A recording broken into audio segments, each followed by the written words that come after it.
Bharatiya Janata party Solapur जिल्हा परिषद पंचायत समिती निवडणुकीला मुलाखतीचा कार्यक्रम गेले 2 दिवस चालू आहे। उद्यापर्यंत संपूर्ण जिल्ह्यातला कार्यक्रम संपेल।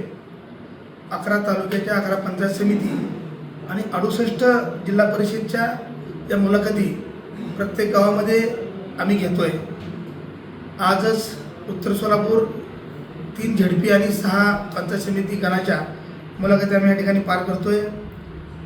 खरं तर भारतीय जनता पार्टी नगरपालिका असेल, महापालिका असेल, या सर्व ठिकाणी आम्ही भारतीय जनता पार्टी चिन्हावरती लढवण्याचा आग्रह धरला होता आणि त्याला साथ इथल्या आमच्या सगळ्या कडवट कार्यकर्त्यांनी आणि मतदारांनी दिल्यामुळं नगरपालिकेमध्ये सुद्धा जुन्या 31 नगरसेवकाच्या ठिकाणी आम्ही 131 नगरसेवक आणू शकलो।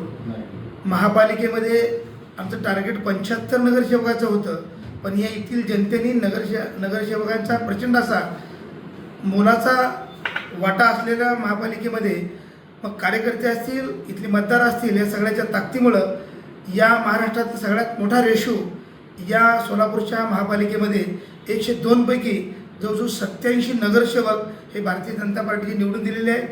त्याच पद्धतीनं 68 जिल्हा परिषदच्या जागा या जिल्ह्यामध्ये आहेत। सर्व ठिकाणी आम्ही भारतीय जनता पार्टीकडून कमल चिन्ह घेतोय।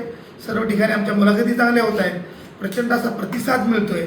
या कार्यकर्त्यांच्या निवडणूक आहेत, त्यामुळे कार्यकर्त्यांच्या मनामध्ये भारतीय जनता पार्टीची प्रचंड अशी आस्था आहे। त्यामुळे प्रचंड अशा ताकदीनं आम्ही याही निवडणुका लढू आणि सगळ्यात जास्त भारतीय जनता पार्टीच्या जागा आमच्या निवडून येतील अशी आम्हाला अपेक्षा आहे। नगरपालिका, जिल्हा परिषद आणि नगरपालिका आणि महापालिकेमध्ये सुद्धा आम्ही त्यांचा विचार केला असता त्यांचा तेवढा प्रतिसाद आम्हाला मिळाला नाही। यावेळेस सुद्धा जर प्रतिसाद मिळाला आम्ही त्यांचा विचार करू, पण आत्ता घडीपर्यंत त्यांचा कुठलाही प्रतिसाद नसल्यामुळे आम्ही एकलाच चलो भारतीय जनता पार्टी कमल चिन्हावरती आम्ही लढू। उत्तर सोलापूरमध्ये या तालुक्याचे माजी आमदार मालक आहेत, या ठिकाणी आमचे जिल्हाध्यक्ष शाजीभाऊ आहेत। त्या ठिकाणी आमचे प्रत्येक ठिकाणचे जे नेतृत्व मोठं आहे त्यांना घेऊन आम्ही त्याच्या मुलाखती घेतो। उत्तर सोलापूरची मुलाखत आम्ही चालू आहे। या ठिकाणचा प्रभाव असलेले आमचे प्रभावशाली नेते आणि जिल्हाध्यक्ष म्हणून मी स्वतः, आमचे सरचिटणीस त्या तालुक्याचे अध्यक्ष, असा आमचा या ठिकाणी पॅनल आहे।